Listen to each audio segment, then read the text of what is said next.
setelah aku punya gitar dan punya lagu yang buat ngamen, aku nggak nyanyi di stopan lagi.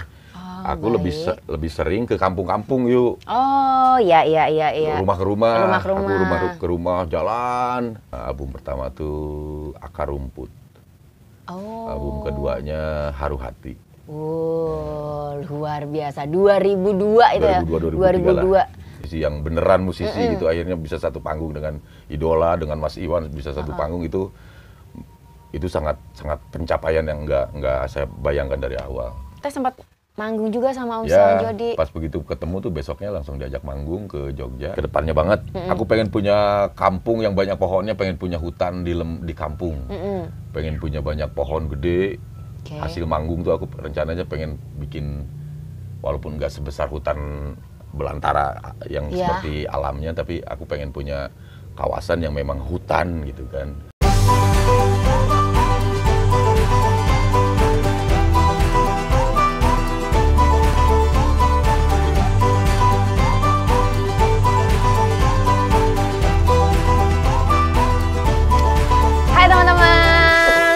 Siang hari ini saya sudah berada di lokasi yang sangat istimewa sekali, yang mana sebelah saya sudah ada seorang musisi yang istimewa juga, tempatnya istimewa, orangnya istimewa, karyanya istimewa, siapa lagi kalau bukan Budi Cilok. Kang Budi, apa kabar Kang Budi? Halo.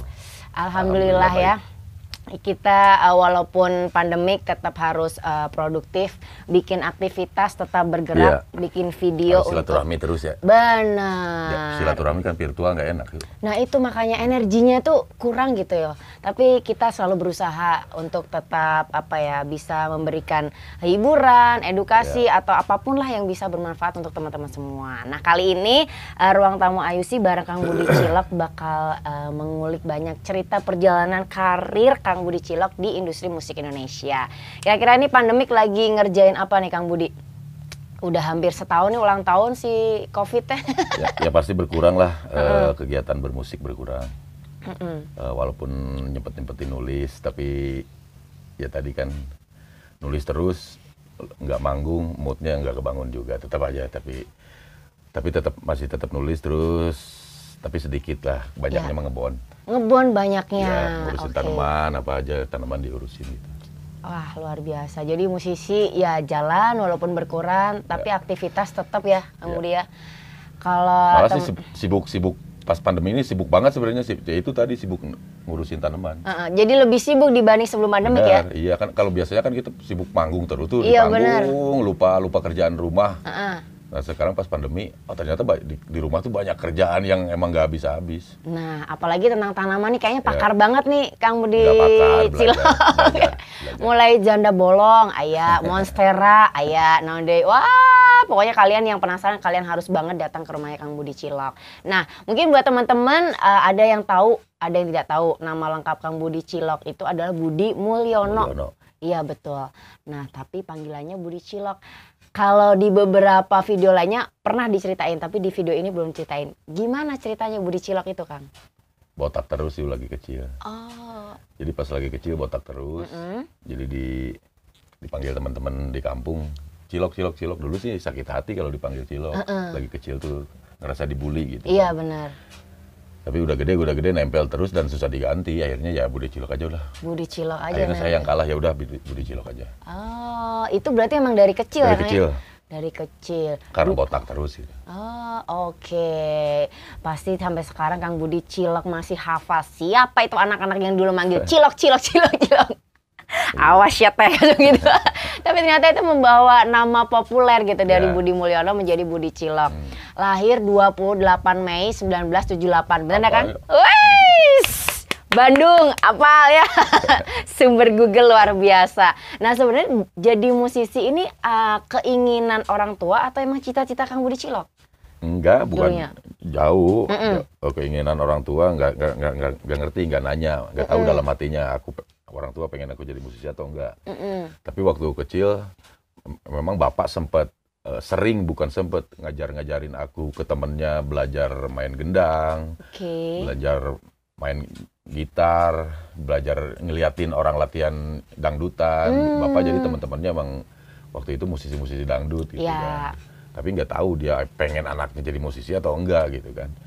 Dan aku nggak kebayang jadi musisi, cuman waktu itu memang seneng gitu, seneng musik lah, seneng musik terus di lingkungan emang banyak teman-teman yang pada main musik juga, tapi masih dangdutan, masih ya gitulah, masih musik-musik gang gitu. Berarti dari zaman kecil memang rada sudah mulai tertarik ke situ. Udah kenal musik gitu, udah. Kelas berapa itu, Kang Budi? Ya dari kecil banget lah, dari kelas 1 SD mungkin udah tahu musik, udah dengerin musik gitu, karena di lingkungan teh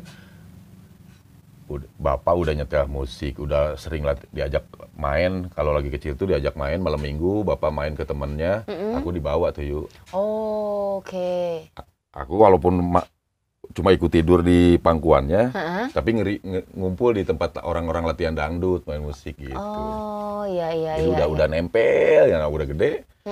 Maju kelas 4 SD aku nentuin untuk keluar sekolah. Akhirnya punya temen di jalanan.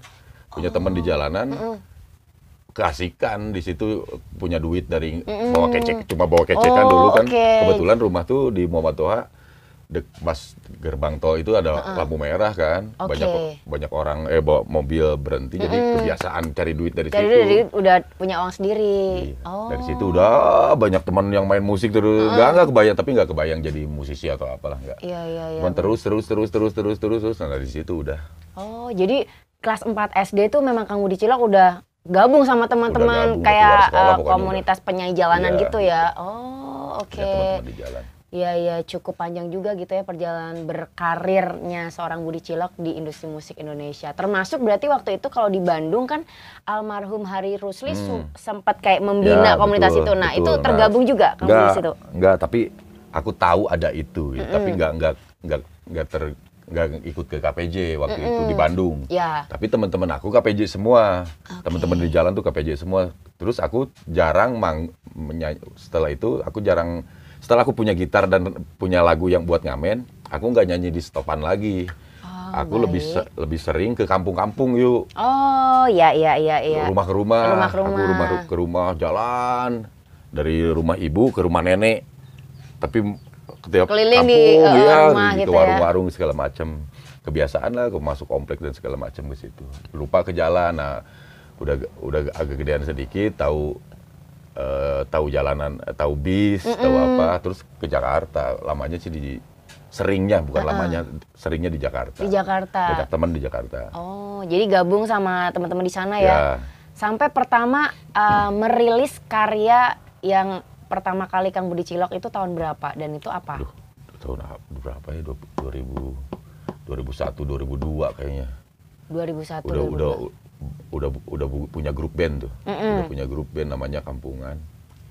Kampungan nama grup bandnya. Sempet bikin 2 album waktu itu. Masih pita kaset gitu. Bikin 2 album. Satu album sampai berapa lagu waktu itu? Ada yang 8 kalau nggak salah. Ada pertama tuh 8 lagu, terus yang 10 lagu. 2 album itu. Nama album pertama tuh Akar Rumput.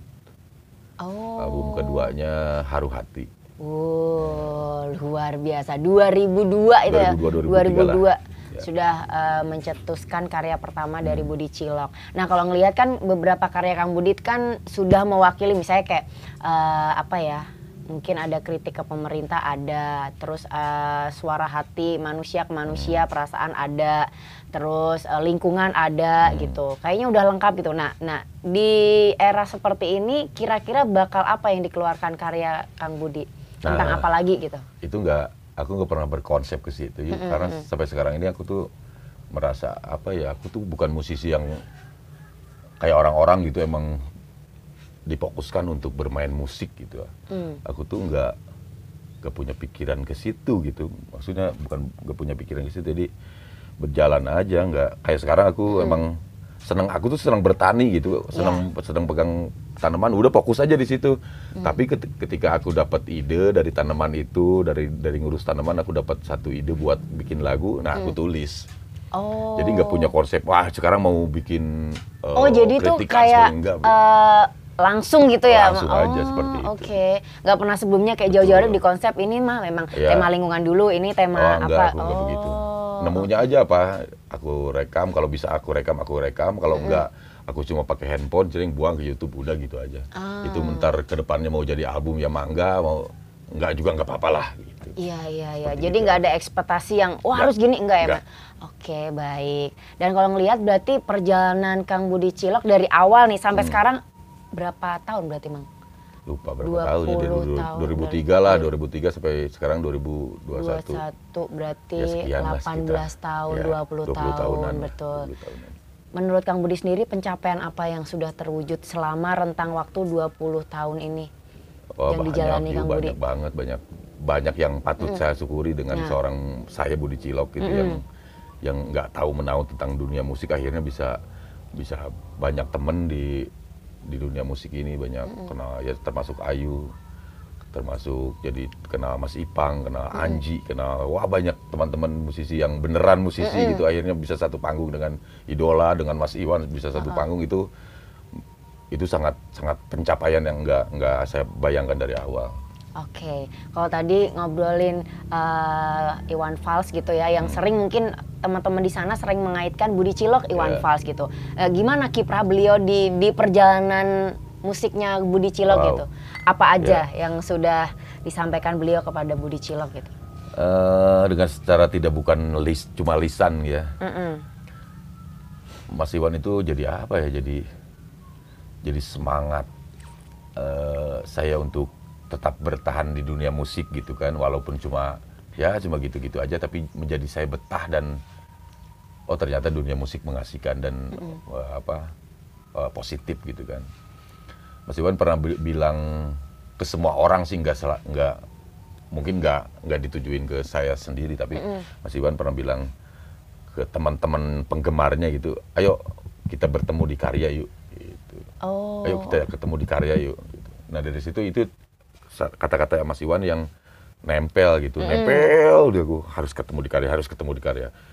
Dari situ aku walaupun nonton Mas Iwan konser, aku semua bayangan aku nanti aku bakal ketemu di panggungnya, aku harus ketemu di panggung. Dari kata-kata Mas Iwan itu, dan akhirnya itu kejadian. Suatu saat aku launching album ketiga, album sewajarnya, Mas Iwan tiba-tiba datang nonton juga dan akhirnya ikut nyanyi di situ. Itu nggak kebayang, gitu kan, seorang Iwan Fals nonton Budi Cilok gitu kan. Dan itu ikut nyanyi naik ke panggung gitu, itu keren banget. Dan dia akhirnya sebagai penyemangat yang luar biasa lah.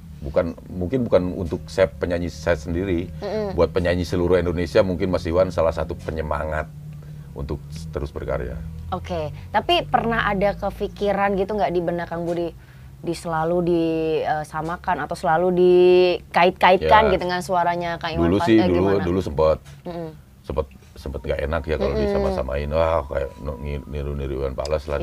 Dulu sempat nggak enak, kalau sekarang nggak apa-apa lah, mendingan disama-samain sama Iwan Fals kalau sama penjahat kan nggak enak. Iya benar kan sih. Baik gitu kan. Iya benar, itu baik berarti arahnya gitu, bukan yang gimana gitu. Cuman mungkin pas awal-awal sempat ngerasa gitu ya. Malah sempat udahan nggak nyanyi sempet gitu. Sempat ada gitu. Begitu. Udahan aku nggak nyanyi ikutan festival dibully juri gitu kan, nggak selalu menang. Gitu. Pokoknya salah terus, aja pokoknya tanggapannya salah terus, negatif terus. Lu niru Iwan Fals, suara lu tuh udah ada yang punya, lu terus aja begitu. Tapi sini-sini kenapa enggak, orang-orang ternyata seneng kok gue nyanyi Iwan Fals gitu kan. Terus aku coba bawain lagu sendiri juga, orang di panggung bento tetep aja gitu kan. Iya benar. Tetep aja aku nyanyi lagu Pemuda Idaman di panggung, tetep ya orang nungguin bentonya kayak gitu lah. Jadi benar. nggak apa-apa, ayolah, nggak apa-apa yuk. Sebatas itu masih positif, terus masih memberi kebahagiaan buat teman-teman yang nonton. Terus Mas Iwannya yang punya lagunya baik-baik aja. Iya benar-benar. Jadi Mas Iwan Falsnya juga nggak berkomentar yang gimana ya, Mang, justru support juga, walaupun suaranya memang ya karakternya seperti itu. Betul, gitu ya. Walaupun harapannya lu bikin karya sendiri, dia nyuruh aku tuh bikin karya sendiri gitu. Walaupun akhirnya sama-sama juga karena suaranya kan nggak bisa iya, diapa-apain. betul. Tapi kalau ngelihat salah satu karyanya Kang Budi Cilok tuh yang pergerakan gitu kan, itu kan range vokalnya sebenarnya lebih ke metal ya. Yeah. Terus kalau lagu yang religinya Syukur itu malah lebih ngepop. Yeah. Nah, berarti sebenarnya Kang Budi Cilok tuh ada di beberapa range vokal yang berbeda. Iya, karena itu tadi kan aku tuh sebenarnya bukan penyanyi ya, yuk. Tapi karena banyak teman jadi akhirnya teman ngamen kan. Ngamen tuh dari mulai lagu apa aja dinyanyiin, jadi akhirnya ya gimana lah. Itu yang bikin orang jadi kayak mungkin nggak banyak tahu, taunya karakter vokalnya kayak Iwan Fals. Padahal sebenarnya kalau kita ulik lagi karyanya Kang Budi Cilok justru lebih banyak besar sih yang kayak metal gitu. Iya, banyak yang nggak kayak Iwan Fals juga banyak sebenarnya. Iya, benar. Banyak. Tergantung musiknya yang kayak ngomongin tadi pergerakan kan itu aku tuh yang main musiknya Babon Rudal. Jadi ya pasti beda jauh walaupun vokalnya masih tetap samar-samar kayak Iwan Fals, tapi musiknya kan jauh beda. Tapi kalau genre sebenarnya Kang Budi lebih suka ke yang gimana? Enggak apa aja. Enggak, jadi enggak ada mengkotak-kotakan genre enggak ya? Aku suka apa aja genre itu. Sampai dangdut mau keroncong mau apa. Dari karyanya Kang Budi Cilok sendiri itu sebenarnya lebih masuk ke yang mana? Yang sekarang sering dikerjakan. Jadi mix itu mah campur ya? Iya. Oh, mungkin ada baladanya, ada pop gitu ya. Ada yang bilang balada dan itu aku nggak tahu itu balada bukan gitu kan, nggak tahu awalnya. Aku karena yang tadi kan nggak mau bikin lagu balada nggak ngerti gituan juga, nggak ngerti gituan. Jadi bikin aja, nulis aja. Terus kebetulan misalkan ketemunya Dida, yang main musiknya Dida, ya udah sejadinya musiknya Dida kayak seperti apa gitu. Mau balada kayak mau ngepop, ya ini udah jadi udah gitu aja. Baik. Ini unik sih. Jadi kalau misalnya kita ngobrol sama beberapa musisi lain, mungkin mereka sudah terkonsep. Justru kalau Mang Budi lebih apa kalau bahasa Sunda teh ngagalo apa? Ngaguluyur gitu ya Mang ya. Gimana jadinya gitu. Saguluyurna eta luar biasa. Saguluyurna. Eta mantep pisan ya. Nah, tadi ngobrolin tentang Mas Iwan Fals. Terus juga aku sempat dengar Kang Budi juga sempat bertemu juga sama Om Setiawan Jodi. Nah itu ceritanya gimana sampai beliau ngasihin gitar, terus kemarin sempat berhasil dilelang untuk didonasiin. Ada cerita apa antara Kang Budi sama Om Setiawan Jodi?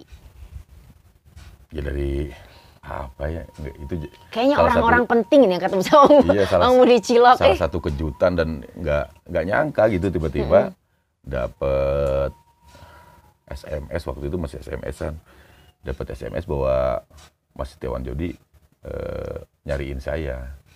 Lah, kenapa Mas Setiawan Jodi kok nyariin saya gitu kan? Nggak percaya tuh waktu itu, nggak percaya. Tapi ternyata orangnya datang langsung, orang suruhannya datang langsung, ngobrol langsung. Aku disuruh Mas Setiawan Jodi nungguin seharian lu, susah banget dicariin. Besoknya aku datang ke rumah, ternyata bener dia nyariin gitu, nyariin dan bikin silaturahmi lah, terus suruh dengerin karya-karyanya seperti itu. Karya-karyanya terus diajak manggung, saya seperti itulah. Oh, jadi akhirnya Kang Budi Cilok teh sempat manggung juga sama Om Setiawan Jodi. Pas begitu ketemu tuh besoknya langsung diajak manggung ke Jogja, ada acaranya dia jadi pembicara gitu di Jogja. Aku nyanyi, ada Mas Jabo juga kebetulan. Jadi ngejam aja bareng-bareng, nyanyi bareng gitu.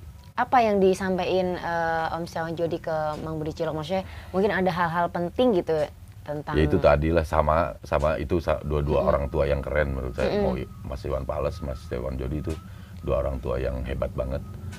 Yang ya, mungkin nggak ada orang sebesar Mas Iwan, Mas Setiawan Jodi yang mau ngasih semangat seorang Budi Cilok gitu, seorang musisi begitulah, nggak jelas gitu kan. Tapi dia masih mau nyapa, mau masih ngundang, mau masih ngasih semangat dan ngasih saran. Itu keren banget lah, itu orang-orang. Yang masih diingat apa petuahnya dari Om Setiawan Jodi buat sama harus terusin lu nyanyi terusin gitu. Terusin nyanyi terus, bikin lagu terus ya gitulah. Sampai akhirnya dikasihlah si gitar itu gimana? Ya itu Kang mau Budi? Konser waktu masih ada almarhum Mas Yoki Surya Prayogo. Oh iya, benar. Ada konsernya beliau Menjilat Matahari waktu itu. Nah, di situ aku dikasih gitar. Kan gitar aku waktu itu nggak pede aku bawa gitar sendiri karena gitar aku jelek-jelek. Karena mau konsernya sama orang bintang-bintang, semua idola satu panggung waktu itu. Aku nggak pede. Udah pakai gitar gua katanya. Dikasih lagi gitar itu. Oh, tapi si gitar itu ada cerita yang apa gitu mungkin dari Om Setiawan Jodinya nggak yang disampaikan ke Kang Budi Cilok? Katanya sih pernah dipakai Mas Iwan konser di Kantata. Oh. Jadi kan di Kantata oke. Takwa pernah pakai sama Mas Iwan. Oh, jadi semuanya itu masih orisinilnya. Apa Ya. sih gitar apa itu, Kang Budi? Gitar akustik merek apa ya? Epiphone kalau nggak salah atau apa? Lupa lagi aku. Oh, iya. Kemarin berhasil dilelang berapa Ya, kemarin? 50, 40, 30 gitu. Lupa lagi 30 gitu. 30 gitu. Lebih kayaknya ya. 40 gitu. 40 juta kalau Iya, kalau kemarin nggak di salah sore 40. yang itu ya. Iya, 40. 40 juta 40 berhasil juta. dilelang. Wah, gimana rasanya ya? Udah ditemuin langsung sama Om Setiawan Jodi dan diajak manggung dan dikasih gitar. Iya. Wah. Sampai sekarang sih masih WA-an. Oh, masih kontak-kontakan ya? Oh. Ya, kabaran segala macam. Iya. Itu yang Dan itu orang istimewa tua sekali. keren, dan itu orang hebat banget. Mereka terus tidak terbatas dengan usia tapi tetap melahirkan karya gitu tentang musik Indonesia gitu. Nah, dari Kang Budi sendiri apa sih keinginan dan harapannya Kang Budi dalam bermusik ini sampai ke depannya nanti? Kedepannya banget. Aku pengen punya kampung yang banyak pohonnya, pengen punya hutan di kampung. Pengen punya banyak pohon gede. Oke. Hasil manggung tuh aku rencananya pengen bikin, walaupun nggak sebesar hutan belantara yang seperti alamnya, tapi aku pengen punya kawasan yang memang hutan gitu kan. Situ buat apalah, pokoknya punya hutan aja. Punya hutan. Punya hutan. Buat beraktivitas sendiri. Berarti Buat bakal buat semua orang. bikin studio di outdoor gitu kali ya? Mungkin, Bisa ya. jadi. Tapi Mungkin. berkaitan sama karyanya Kang Budi Cilok, apa yang bakal dirilis ke depan? Yang deket-deket ini mungkin sudah di 80% atau 90% apa Kang Budi? Single atau persiapan album atau apa? Enggak nyiapin album. Album nggak Nggak nyiapin, nyiapin oke. album, tapi tetap bikin lagu, tetap rekaman, tapi nggak bikin album lah, udahlah, jangan bikin album. Aku nggak bikin album lagi. Kasihan teman-teman karena bikin album tuh nggak mudah banget, yuk, nggak mudah. Terus banyak biaya banget. Aku pernah bilang berkarya nggak harus mahal, Oke. tetap semurah-murahnya berkarya tuh mahal banget, karena perlu banyak orang kan. Ya. Apalagi harus ngomongin musik gitu kan, pemain bass seperti segala macam udah punya kebutuhan masing-masing, dan itu bukan kecil, walaupun di kecil-kecil itu ternyata besar banget. Tetap untuk ada ukuran kita, itu ya. untuk ukuran saya itu sangat besar. Jadi kemarin sama teman-teman, udahlah jangan bikin album lagi, bikin lagu buang kemana ke YouTube, mau kemana aja lah, terserah. Oke. Kita manggung aja lah, udah manggung yuk, manggung gitu. Jadi bikin karya mah tetap, tapi semua dilemparkan ke sosial media aja gitu ya. Gitulah.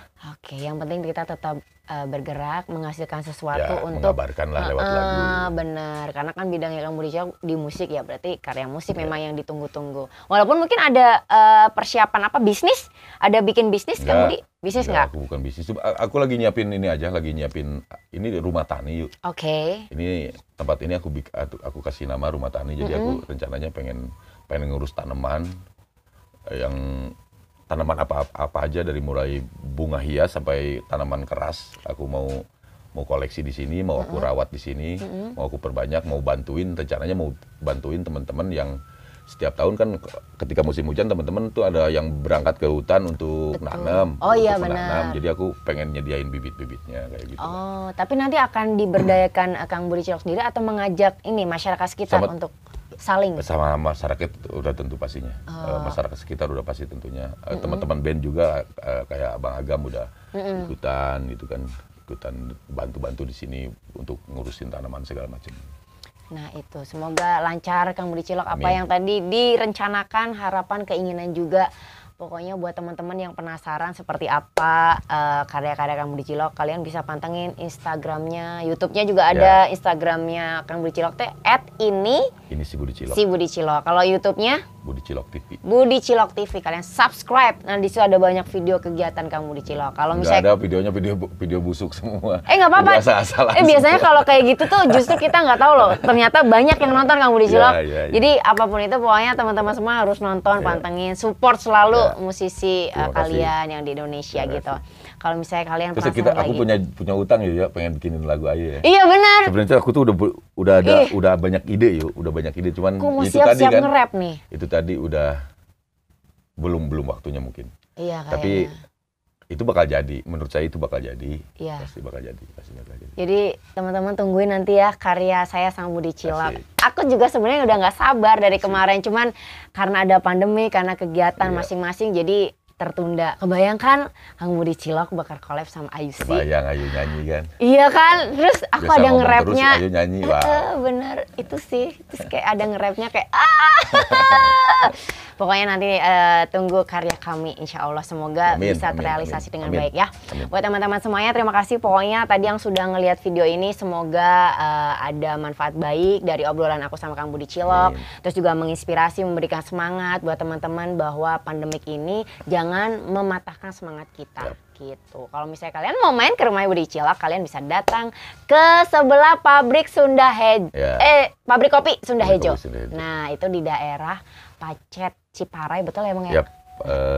Desa Panauan, Kampung Panauan, Desa Pangauban. Nah, aduh pokoknya enak banget. Pokoknya kita sambil ngeliwat kalau kalian kesini ya.